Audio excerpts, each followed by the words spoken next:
Hello, hello, and welcome to Coaching Corner with me, Tracy Forsyth. And I'm really happy today because I'm joined by a very special guest. As a former law firm partner and corporate in-house counsel at Apple, Rudhir Krishtel is an executive coach and speaker on workplace culture transformation. I see him sitting at the intersection of leadership, inclusion, and well-being, so something very close to my heart. He and his team use mindfulness-based techniques based practices to work with teams and individuals to identify issues holding them back from fulfillment. So Rudhir and I met through coaching a few years ago, and I have watched in awe as he's grown his practice and his impact. He's truly, truly inspirational. So welcome, Rudhir. Thank you so much. It's great to be here. I really appreciate it. Lovely. And so tell me, first of all, tell me where you are in the world. I'm in the Bay Area in California. I'm out here on the West Coast in the US. And so just settled out here maybe about what feels like 10 years ago now. And so I've been here for a while. Okay, excellent. So just to kick us off with, there's a lot of I still think there's a lot of people don't understand what coaching is. How would you describe what coaching is? Yeah, I talk about coaching, I feel like in a range of ways. And oftentimes we know what an advisor is. And I feel like people have advisors. They have mentors and advisors. And I feel like what mentors and advisors are people that share their insight and experience to support you and your path. And so someone has insight and advice based on the experiences they've had. And that to me is an advisor or a mentor. And that's a different hat than a coach. I feel like what a coach does is get curious, starts to understand your values, your principles, your goals, your dreams, understands who you are, what your strengths are, what your challenges and your weaknesses might be. And now that they have that and they've created a space to dialogue about that, they're here to move you forward, keeping your goals, your values, and your principles in mind. Oftentimes when someone's giving you advice and insight, it's coming from their place, their position in the world. I joke around, sometimes you go into, a barber shop and you come out getting their haircut and it's like, well, wait a second, that's not what I wanted, that's what you wanted. And so what a coach does is holds you in your highest set of values, your highest set of principles, and really moves you forward in the direction that you want to go. And I think there's a lot of value for that because we don't create the space for that oftentimes. Yeah, people are on that hamster wheel, aren't they? And they may never get that Mohican haircut that they truly want because their barber doesn't want it. Brilliant, thank you. And then, so tell us, so you're a lawyer by trade or by background, you're working at Apple. How and why did you get into coaching and setting up your own practice? I practiced for 15 years as a law firm partner at a firm in DC, and then I was in-house at Apple for 5 years. And I started to notice after 15 years in the practice that the further up I got, there were more and more challenges and complexities that I faced that I felt like were unique and not something that a book or a panel or a live discussion was supportive for. And so as I got further in the practice, I would notice unique challenges, whether it be related to some of the political complexities in the workplace. I noticed challenges with even my own career path. I noticed, being curious about my own direction. And I felt like the more senior I got, the harder it was to find spaces to really have the deeper dialogue. And so, for example, I don't know that I want to talk to my colleagues at work about my career path. You don't know what they're going to do with that information. You know if they're going to share it. I love them and I trust them, and yet it felt a bit more private. And I'm a well-networked person, and yet I didn't know where in the community I could go to have these deeper conversations. I felt like I'm in a senior position. Certainly, I have a career ahead of me, and I felt like I needed advisors, or that I could use at least an advisor or two. And I didn't really know who to go to for that in a way that would be fulfilling and transformational for me. And so I started working with coaches, and I just saw the value of having that space to get that advice, insight, and really really allow for my own path to unfold. And I felt like, well, if I could benefit from this, I'm certainly sure that other people could. And so I started moving towards building my own practice. Yeah, and you are a particular specialist in what I'm going to say the intersection. Well, can you describe the intersection that you find yourself in, and what makes that interesting to you? Well, it relates to what I saw in the workplace. Certainly, as I got more senior, I felt like, I came from a legal background, and you would think with lawyers, everybody's incredible at advocating and having, discussion. We're really good at advocating on behalf of others, but then having that conversation with your colleagues around difficult topics can be challenging. And I wonder if you relate, just dialoguing about difficult issues. And I felt like some of the more complex conversations at work that we were avoiding were dialogues on leadership, how we manage, how we work with others in a healthy way, how we engage in some of these challenging, complex conversations.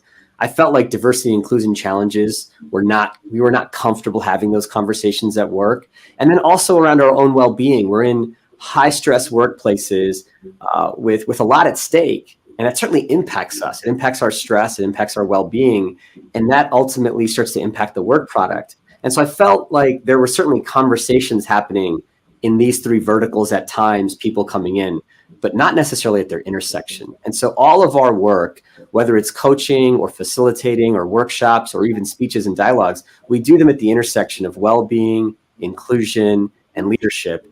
And it's really neat because some of the areas where these verticals intersect are some of the stickiest dialogues. And we want to create the space at work professionally in our professional community to have these conversations, whether it be with respect to your own career path or even a collective conversation in the workplace. I love what you're doing with well-being, and it very much aligns with my beliefs. That whole way. I think we're both yogis and absolutely believe in physical and spiritual well-being as well as intellectual well-being. And I like the way that you've put it there, because it's like people dealing in high stress, highly important roles. They need to maintain their resilience, and people often think that's just an afterthought or just something to do at the weekend. So I love the way that you bring things like meditation and mindfulness into the working world. So tell me, Rudhir, who are your typical clients? Yeah, we tend to work, I came from a high stress, a high pressure industry. And so I tend to work with people that come from challenging industries. Certainly we work with a decent number of lawyers because I have that background. And yet we have a team of coaches, and the coaches come from business backgrounds, marketing backgrounds, and then legal. And so we think about people that are in more complex, difficult workplace scenarios, maybe high performers, people that are moving forward in their work. And those are the people that we tend to work with. And then there are certain areas that tend to come up more often than others. And so I'm sure we'll talk about that. But the way the type of client that we tend to work with are folks that are just moving forward in their career, are professionals that are looking to take their career to the next level. And, we're here to support. Excellent. And what would you say in that group is the one thing that comes up again and again? There's a few ways to look at this. And the one thing, there's actually three things that tend to come up. Okay. That I want to, especially with some professionals that run their business, I want to grow my business. And so business growth is one aspect that we tend to center on. Another is I want to have a more fulfilling career. And so career evolution, career direction. Some people want some sort of an evolutionary change. Some people want a revolutionary change. They're looking for something entirely different. We tend to work with folks in that area. And the third are the complexities that show up at your current work situation. They might be political challenges. They might be diversity challenges. You might have difficulty managing others. It might be harnessing your leadership skills. And so those tend to be the three areas that we focus in on. But across all of them, the thing that I notice is that each of us have what I feel like are electric fences, barriers that we don't even see, that are holding us back from what I feel like is our true potential or a sense of fulfillment. Some people call it a flow state. And I feel like I see this with everybody. People that feel like, well, I'm not sure if I could grow my business to that size, or I don't know if I could handle this, or this is the way that I think about it. But we get trapped. And I think there are these fences around us that we can't see. And when you work with somebody, or when I work with my clients, I notice things that they don't see. It's hard, even if we put a mirror up in front of ourselves, to exactly see what's going on. And so when we're in that dialogue, I can see and notice that there's some challenges that you're facing that you might not see. And when we point these electric fences out, when we point these barriers out, first you're just aware that they're happening. You start to notice the pattern that I keep doing that same thing. I keep telling myself it's not possible. And we work with that to try to shift and open up and hopefully move people in a direction that they haven't actually been before. I love that analogy or metaphor or that whichever one it is. Electric fences, I've never heard of the like limiting beliefs or the things that you don't even realize are there. It's such a powerful one, Rudhir, I think, because like we walk around in our own narrative, don't we? And we don't really realize that's not necessarily the truth. Yeah. The language that you and I often talk about is we have these saboteurs, we have things that kind of hold us back, but they literally are physical. You know, they hold people back from directional success, from moving in a certain direction. And so I feel like I can notice that, our team notices that. First, just being aware that they're there allows it to unfold, and then we work with it to try to challenge it, experiment with it, and maybe, and likely, hopefully, even just break them down. Yeah, brilliant. And what would you say, if you had to, why would you say, what's the argument for investing your time and resources in coaching? What difference do you think it makes? I don't think we get this space to dedicate to ourselves. Think about it, whether you're with family or you're with colleagues, we don't dedicate this space to our personal and professional growth that is really focused on each of us as individuals. Certainly, like I said, you can read a book, we can go to a seminar, and yet there's specific and unique challenges that you face, and it's worth the investment. It's an investment in ourselves. Many of the clients that we work with made an initial investment to learn their trade or learn their profession. I think this is a follow-up investment in your own professional growth. And so I feel like making that investment in yourself, certainly I work with coaches. I've worked with coaches in the past. I feel like I attribute so much of my success to the work that I've had with coaches, and I feel like it makes such a difference.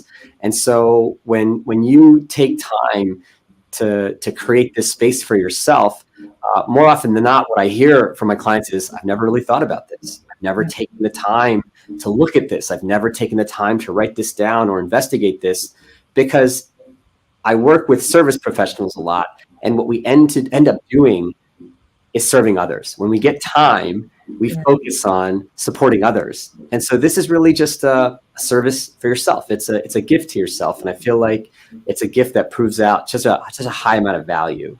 Yeah. And also, I mean, you used to work at Apple. When I think about how much they must invest in research and development and innovation of them and their products, it must be a good percentage of what they make. So, and that's one of the things I just always encourage people to do, is like invest in yourself, invest in your own personal and professional development. So that's so beautifully put. And Rudhir, I know we don't have much time, so I wanted to ask you, what are your top tips for what people should look for when they're choosing a coach? Obviously, we want them to choose us, but there's a whole myriad of people out there. But what should people look for?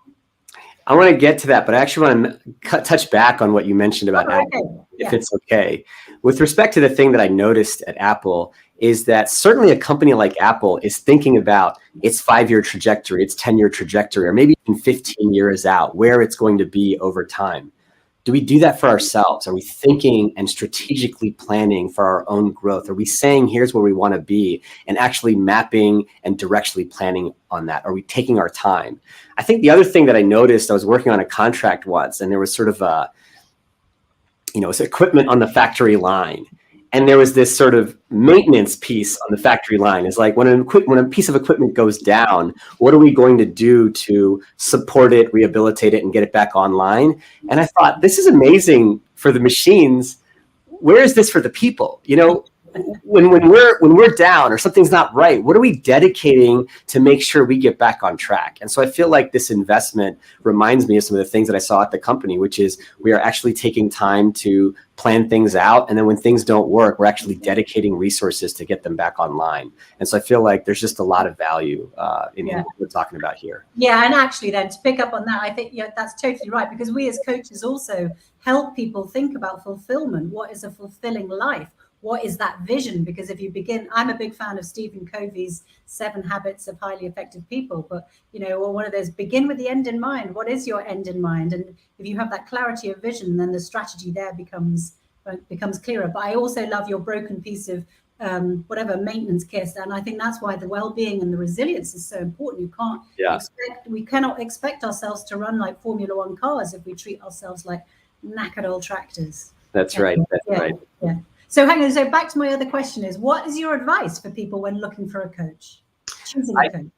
I say, work with someone that's been referred to you. And so that that they have some reputation, that you feel like they've been successful with somebody, or talk to some of their clients so that you get a sense of the value.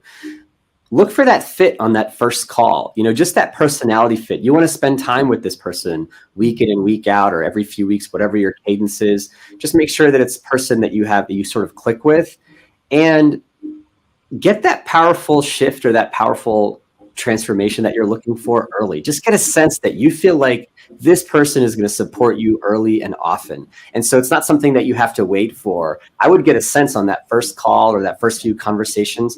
Is there a change that's happening for me that's valuable? And if not, that's okay. You can move on. They have other people that are going to work with them, and you have other people that you can work with. And so just in early on, pay attention that, am I moving towards a thing that I want? Am I moving towards a shift that I'm going for? And if that's happening, then keep going.